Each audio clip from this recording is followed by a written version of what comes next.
in oo loo gargaaro dadka barakacayaasha ah oo degan magaalada Gaashiheeda mar walba inaan meel tagno kadibna aan u gargaarno waxyaabaha aan ugu gargaari doono waxaa kamid ah adeeg caafimaad iyo inaan dhulka kale u baahan yahay haday noqon lahayd bacyaalo dhar wax aan u awoodno inaan u geyno waxaa arrintaas wada jaamacadda waxay wadaa ardayda sanadka hore marka ardayda ayaa barnaamijka jaamacadda ayaa wada ardaydana waa ku tababarayna laakiin sanadkan waxaan haysanaa gruub dhakhaatiir oo mar dhow qalin jabin rabaan gruubkaas ayaa ayaga maxay ahayd maanta aan xilka ku wareejinay si ay ayagana u bartaan wixii dadka ay u qabanayaan maadaama dad barakacayaal oo dad masaakiin ay yihiin dhakhaatiir marka labada ujeedoonka leenahay tan ugu horeysa waa inay horta dadka loogu gargaaro tan labaad inay ardayda nafsigooda wax ku bartaan ha ahaato cilmiga iyo xataa maxay ahayd mas-uuliyad inay dareemaan si ay dadkooda ku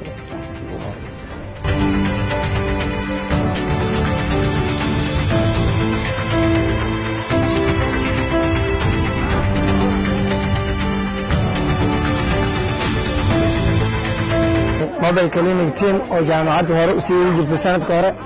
inaan dib u bilowno saaka waxaan joognaa magaalada Muqdisho banaankeeda waxaan u imaanay walaalaheen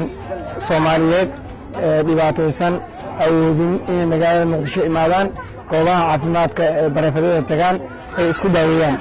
waa mas'uuliyad qayb ka mid ah mas'uuliyadaheena aan wax u baranay inaan dadkeena iyo dalkeena aan wax u qabanno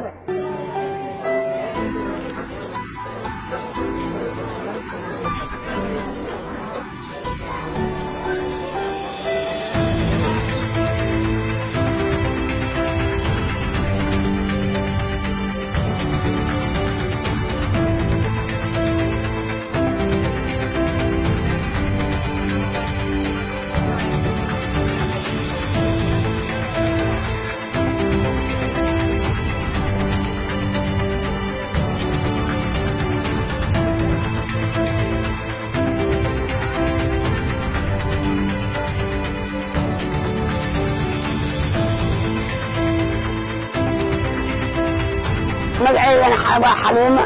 Bare Maxamuud abadana waan soo ayagoo ah tabaruc aadaada loo keenay daadadana waa qaadan ilaaha mahadle